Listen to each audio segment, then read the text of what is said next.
Hello, ఈ వీడియోలో నేను కంప్లీట్ ఇంగ్లీష్ సిలబస్ మొత్తం డిస్కస్ చేయబోతున్నా. ఏపీపీఎస్సీ గ్రూప్ 1లో ఇంగ్లీష్ సిలబస్లో ఏదైతే ఉందో అది మొత్తం డిస్కస్ చేయబోతున్నా, except essay and few grammar points. అవి కాకుండా మిగతావి మనకి ఏమేమి ఉన్నాయి. We have letter writing, we have press release, we have report writing, writing on visual information, formal speech, precis writing, reading comprehension, English grammar, translation. So ఇవన్నిటి మీద నేను short overview చేయబోతున్నా.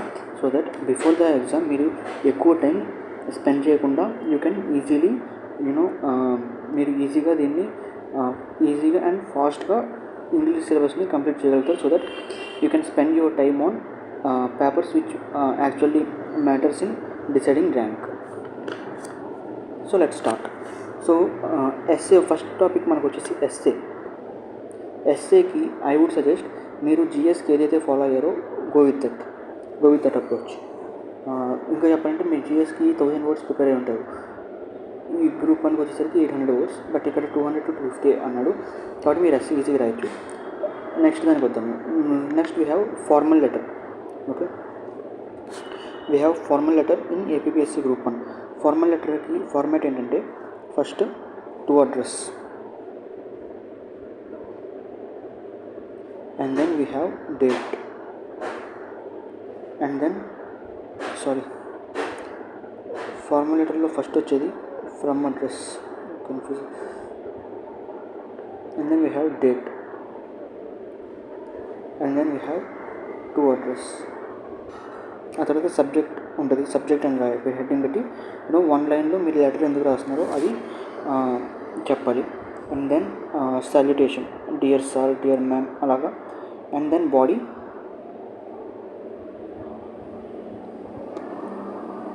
And yours faithfully అని చెప్పి keep your మీ sign పెట్టండి. మీ information, మీ personal identity leak చేసేలాగా ఉండకూడదు లెటర్ అనేది. మోస్ట్లీ వాళ్ళు ఇస్తారు ఎవరి పేరు రాయాలి ఏంటిది, లేదంటే ఇమాజినరీ నేమ్ ఏదో ఒకటి రాయండి. So that's about formal letter. English పేపర్లో అయితే మనకి ఫార్మల్ లెటర్ ఒకటే ఉంది, ఇన్ఫార్మల్ లెటర్ లేదు. So next topic is press release. Press release ఎలాగంటే ఇప్పుడు మనం ప్రెస్ రిలీజ్ చూడబోతున్నాము. సో ప్రెస్ రిలీజ్ వచ్చేసి ప్రెస్ రిలీజ్లో ఫస్ట్ మీరు హెడర్ ఉండాలి, ఒక హెడర్ ఉండాలి. And then you need to have a sub header. ఆ తర్వాత హెడర్ సబ్ హెడర్ అయిపోయిన తర్వాత next important thing is city, state and date పెడు. Before this header and sub header left టాప్లో ప్రెస్ రిలీజ్ లెఫ్ట్ టాప్లో contact information కూడా ఉండాలి. నేను ఇందులో మిస్ చేశాను పీడిఎఫ్లో. ఇక్కడ కాంటాక్ట్ ఇన్ఫర్మేషన్ అనేది ఉండాలి, ఎవరు రాస్తున్నారని. విజయవాడ ఎంఆర్ఓ, విజయవాడ ఆర్డీఓ, ఇలాగా ఒక కాంటాక్ట్ ఇన్ఫర్మేషన్ అనేది ఉండాలి. ఆ తర్వాత header and sub header, and then city, state, date, and then body రాస్తారు. ఇక్కడ లాస్ట్లో బాయిలర్ ప్లేట్ అంటే ఫర్ సపోజ్ మీ డిపార్ట్మెంట్ గురించి గాను, లేదంటే మీ కంపెనీ గురించి గాను, మీ బ్రాండ్ గురించి గాను you will write. So that's about press release. And then we have report writing వచ్చేసరికి ఈ మొత్తం రాయండి. ఫస్ట్ రిపోర్ట్ అని పెట్టాలి, అండ్ దెన్ ఒక హెడ్డింగ్. ఈ హెడ్డింగ్ లాస్ట్ టైం గ్రూప్ 1లో ఏమి ఇచ్చాడు, సబ్మిట్ ఆన్ ఎన్విరాన్మెంట్. నేమ్ ఎవరు రిపోర్ట్ చేస్తున్నారో వాళ్ళు. లాస్ట్ గ్రూప్ 1లో నేమ్ వచ్చేసి అన్వేష్ కుమార్ అని ఇచ్చారు. అండ్ దెన్ ఈ మూడు రాశాక రిపోర్ట్ అని పెడతారు, హెడ్డింగ్ రాస్తారు, మీ పేరు రాస్తారు, క్వశ్చన్లో ఇచ్చిన పేరు రాస్తారు, date and body. That's complete your report. Date రాసి బాడీ. డేట్కి ఫార్మాట్ ఇదేనండి. మీరు డేట్ ఎక్కడ రాస్తున్నా ఫార్మాట్ ఇదే ఉండాలి, 22 April 2025. And next we have writing on visual information. సింపుల్గా రిపోర్ట్ అని పెట్టండి, హెడర్ రాయండి, బాడీ తెలిసిందే కదా. విజువల్ ఇన్ఫర్మేషన్లో మీకు ఏం రాయాలనిపిస్తే అది రాయండి. నేను ఈ వీడియోలో జస్ట్ మీకు ఫార్మాట్ తెలియడానికే చెప్తున్నా. I'm not teaching you what to right on body, how to right on body. మీకు ఫార్మాట్ తెలియాలి. మీ ఫార్మాట్స్ అన్నీ ఒక దగ్గర ఉంటే మీ ప్రిపరేషన్ ఫాస్ట్ అని నేను ఈ వీడియో చేస్తున్నా.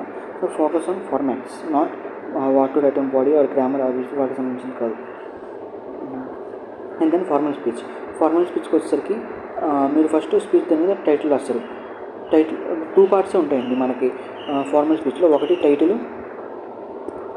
రెండోది కంటెంట్లో మళ్ళీ సబ్ పార్ట్స్ ఉంటాయి.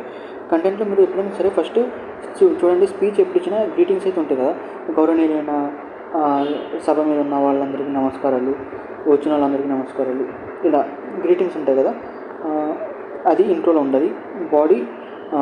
బాడీ ఆ క్వశ్చన్కి సంబంధించింది. That's it. That is formal speech. And ప్రెసీ writing వచ్చినప్పుడు ఎగ్జామిన్ బై రీడింగ్. పారా మొత్తాన్ని చదవండి, కీ సెంటెన్సెస్ని అండర్లైన్ చేయండి, ఏవైతే సెంటెన్స్కి మీనింగ్ ఉన్నాయో వాటిని రీఫ్రెష్ చేయండి, ప్లస్ మీనింగ్కి యాడ్ అవ్వని సెంటెన్సెస్ ఉంటాయి కదా, వాటిని రిమూవ్ చేస్తే you can easily concise it to 1/3 of the passage. Next reading comprehension గురించి కొత్తగా చెప్పాల్సింది లేదు. మీరు సీసాట్లో చూసే ఉంటారు. ప్యాసేజ్ని బాగా చదవండి, క్వశ్చన్స్ ఆన్సర్ చేయండి. సీసాట్ అంత కష్టంగా అయితే రావు రీడింగ్ కాంప్రహెన్షన్. నెక్స్ట్ ఇంగ్లీష్ గ్రామర్లో మెయిన్గా మీరు ప్రిపేర్ అవ్వాల్సింది టెన్సెస్, వాయిస్, నారేషన్. టెన్సెస్ మొత్తం 12 ఉంటాయి. ఆ 12 వీటికి బేసిక్ సెంటెన్సెస్ చూసుకోండి. నెక్స్ట్ అది ఎక్కడైనా దొరుకుద్ది కాబట్టి నేను రాయలేదు. వాయిస్ వచ్చేసరికి active voice, passive voice. Active voice ఎలా ఉంటుందంటే హీ ఈజ్ డూయింగ్, అతను చేస్తున్నాడు అని చెప్తున్నాం. ప్యాసివ్ వాయిస్ ఎలా అంటే బీయింగ్ డన్ బై హిమ్, అతని చేయబడింది. ఇక్కడ ఏంటంటే ఆబ్జెక్ట్కి ఈ యాక్టివ్ వాయిస్లో subject plus verb plus object ఫార్మాట్లో వస్తుంది. ఇక్కడ వర్బ్ లేదు, ఆబ్జెక్ట్ లేదు. హీ ఈజ్ డూయింగ్ మ్యాథ్స్ అని పెట్టామనుకోండి, he is doing maths. Active voice formula అంటే subject plus verb plus object, right. ఇది యాక్టివ్ వాయిస్. ఎట్లాగంటే సబ్జెక్ట్కి ఎక్కువ ప్రిఫరెన్స్ ఉంటుంది, అతను ఏం చేస్తున్నాడని మనం చూసాం. ఇక్కడ ఏంటంటే ప్యాసివ్ వాయిస్లో ఆబ్జెక్ట్కి ఎక్కువ ప్రిఫరెన్స్ ఉంటుంది. ఇదిగో ప్యాసివ్ వాయిస్ మొత్తం రాస్తున్నా. Maths is being done by him.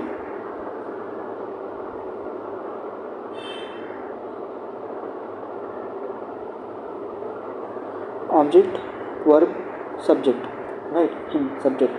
So ఇక్కడ ఏంటి ఆబ్జెక్ట్కి ఎక్కువ ప్రిఫరెన్స్ ఇచ్చాం, అది ప్యాసివ్ వాయిస్. యాక్టివ్ వాయిస్లో సబ్జెక్ట్కి, ప్యాసివ్ వాయిస్లో ఆబ్జెక్ట్కి, ఇలా వస్తుంది. నెక్స్ట్ డైరెక్ట్ స్పీచ్ అంటే చెప్పినట్టుగా చెప్పడం. He said I am coming, okay, ఇది డైరెక్ట్ స్పీచ్. ఇండైరెక్ట్ స్పీచ్ అంటే he said that he is coming, okay. Difference మీకు అర్థమై ఉంటుంది అనుకున్నా. సో ఈ పీడిఎఫ్ లింక్ నేను డ్రైవ్లో అప్లోడ్ చేసి లింక్ డిస్క్రిప్షన్లో షేర్ చేస్తాను. ఈ పీడిఎఫ్ను డ్రైవ్లో అప్లోడ్ చేసి లింక్ డిస్క్రిప్షన్లో షేర్ చేస్తాను. You can access using that link.